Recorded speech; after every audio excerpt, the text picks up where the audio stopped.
So welcome everyone. Thanks for listening in this afternoon. And I've got Dawn with me, Dawn Campbell, who's the Sales and Marketing Director for the International Authority for Professional Coaching and Mentoring. The main reason we've asked to do this presentation today basically is if you consider that last year we had over 400,000 email inquiries from users looking for coaching via Life Coach Directory, out of that massive number, there needs to be a few factors considered that will help you stand out and make your profile seen online. So things that we tend to do around the office is, like, when we find a profile that stands out, we do actually send it around, and everybody has a quick look at that, and as to like why that professional's profile is standing out, what makes them look so good online, and why they've done such a good job marketing themselves. One of the strings in the bow that every coach should at the very least consider is to look at accreditation if they haven't done it already. And we do allow you to list your accreditation with a little badge against your name. So any users who do see your profile will immediately see who you've been accredited by. But I'll leave it to Dawn as to explain why accreditation is important and what accreditation actually is as well. So Dawn, welcome. Thanks for being on the call. Thank you very much, Jay. Thank you for the opportunity to talk to all your lovely practitioners at the Life Coaching Directory. It's a real pleasure. Thank you. So, Dawn, do you mind just introducing about accreditation versus certification, please, if you don't mind? Yes, of course. It's a great starting point, and it does hold quite a lot of confusion for some people because they've come from their quite often expensive coach training course, and they think that's it. There is actually a level higher than certification, and the easiest way to explain that is in the example on the slide here, and that's in the field of education.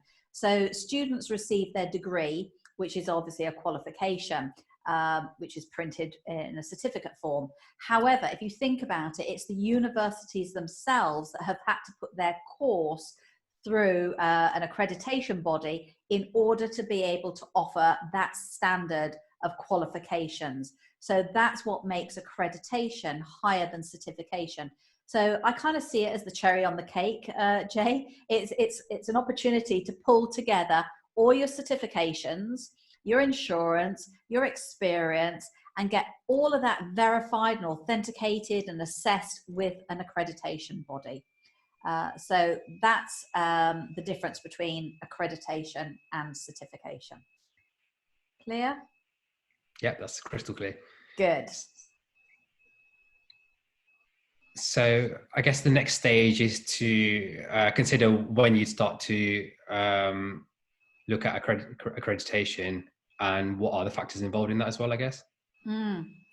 Well, firstly, in terms of why it even matters, I think that's an important thing, and we're increasingly seeing much more complex and sophisticated inquiries from the public, and they are checking apples against apples, and they want to find a differentiator. You'll always have those members of the public who are what we call transactional customers. They're just going to buy on price.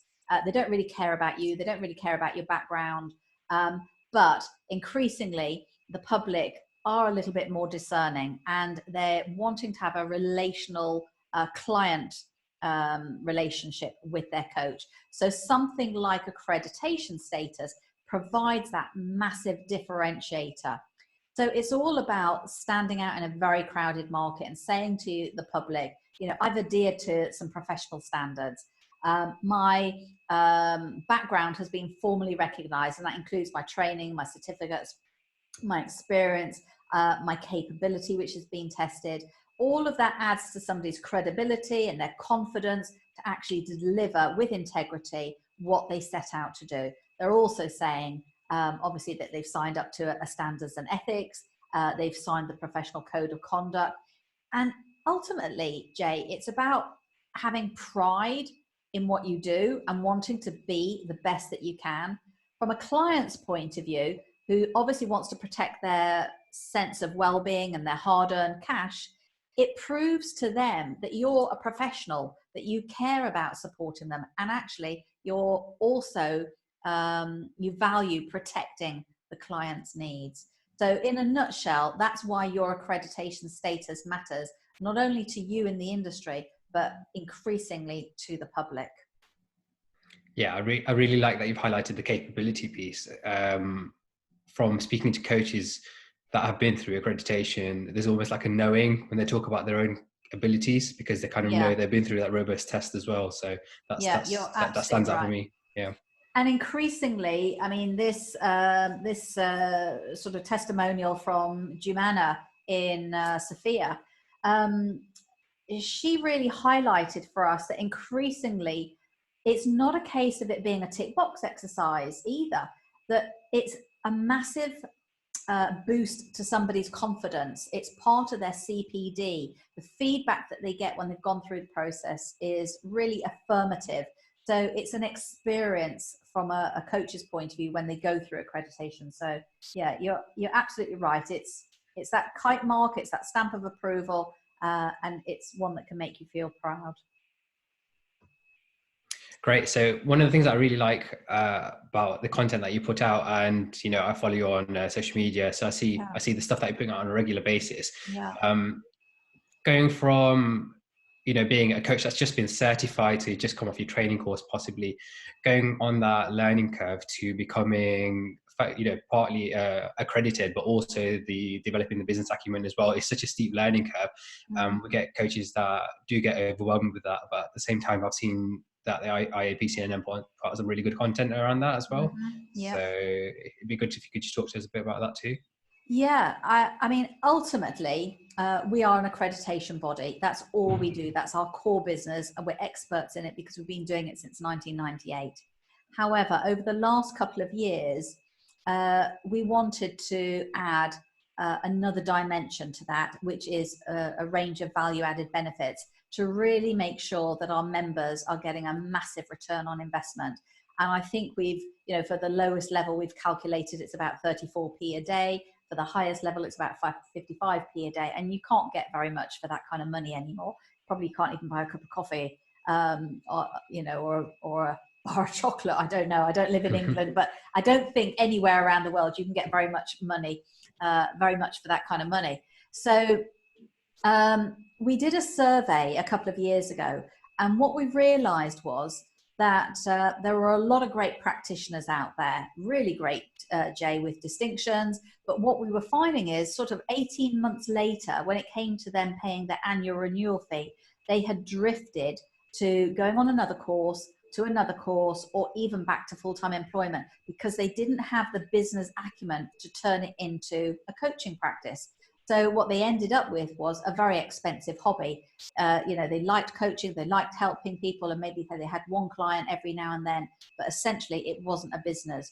So that really made us reevaluate what we do in terms of providing extra for the members. So on the left of the screen, you can see a 12-month module for business for coaches. And that is a business acumen course. It's complimentary, it's self-teach.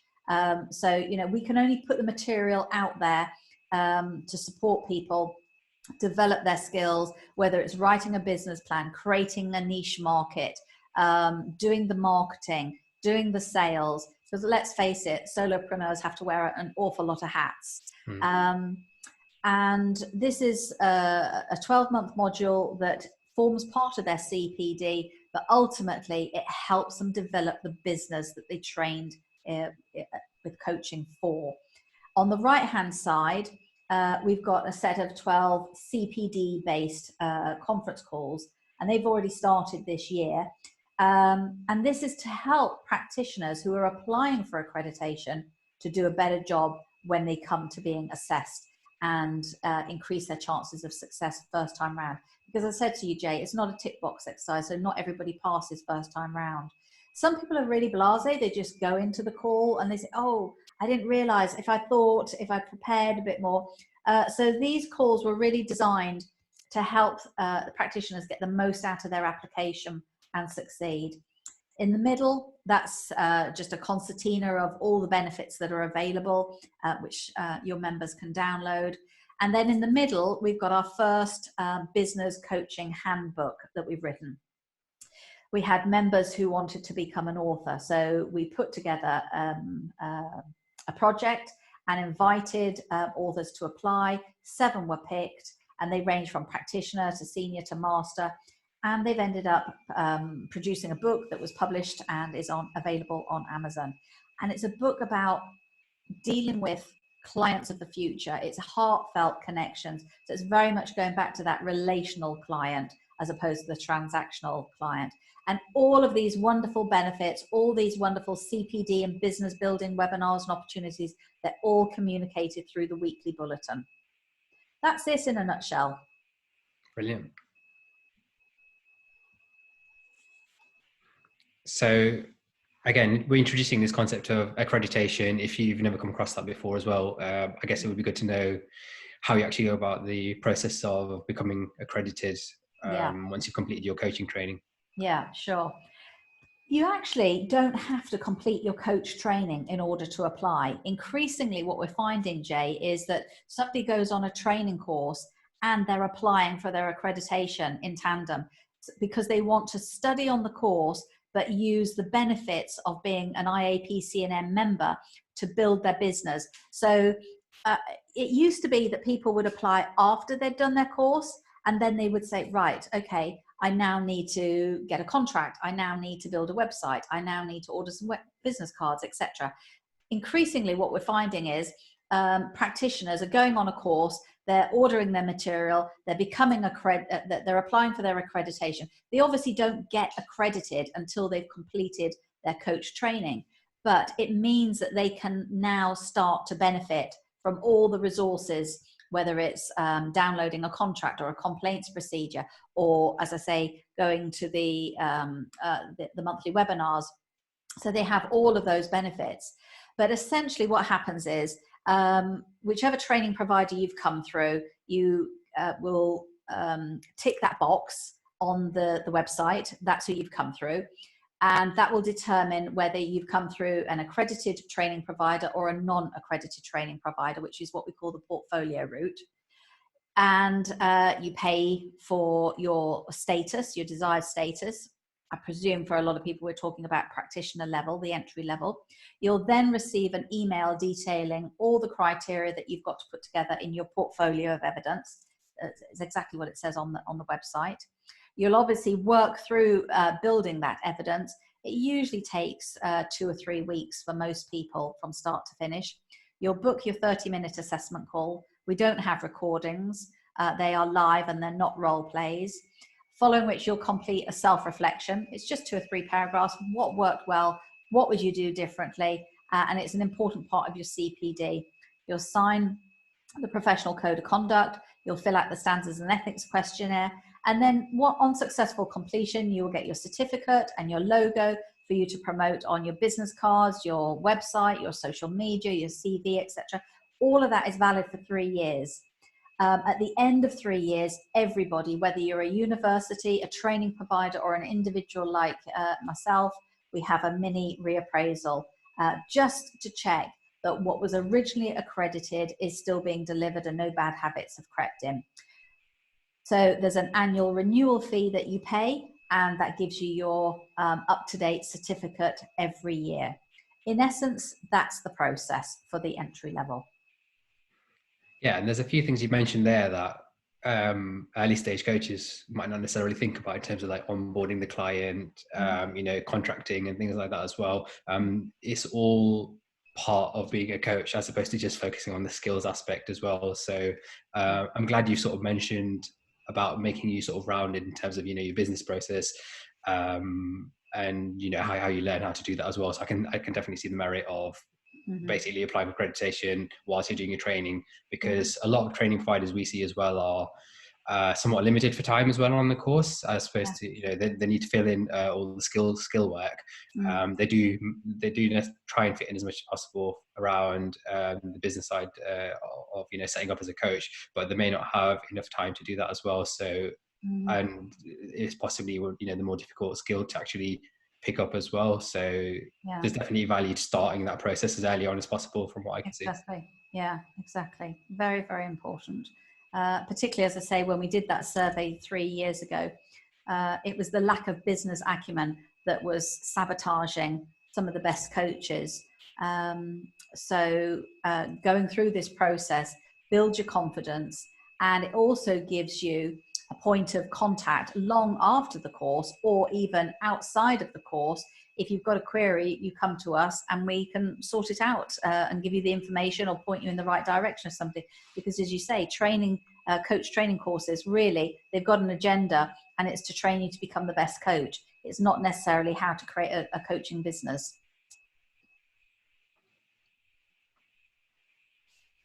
I guess I've kind of already touched on this, when to apply. And as I said, you know, you can apply in conjunction with your study plans. It's increasingly popular and it works. So I don't think there's anything else I need to say about that.